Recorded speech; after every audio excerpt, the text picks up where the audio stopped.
This is a film camera that I bought last time when I got back home.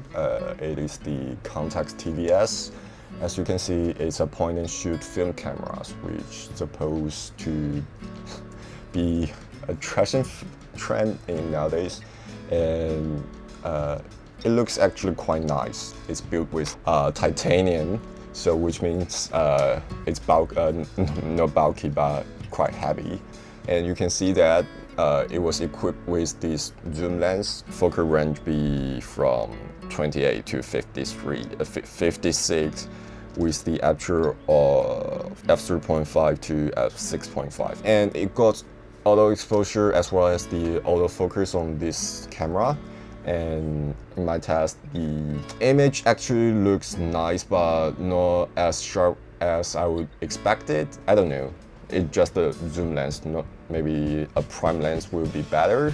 So maybe the T2 could be potentially better. I don't know, but the exposure is accurate. Autofocus is somehow usable.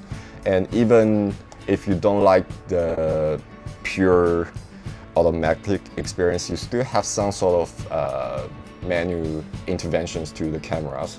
You can see that you can control the focus here through this knob. I'm actually not a fan of this design because you are very likely to experience the accidental misuse of these functions. And also you can control the auto exposure compensation here through this knob. Also a very weird design, not very ergonomics. And you have the flash control here. You have the auto flash and disable flash and the red eye flash. Yeah, so quite nice looking cameras, but not a fan of it. Maybe a good collection, I suppose.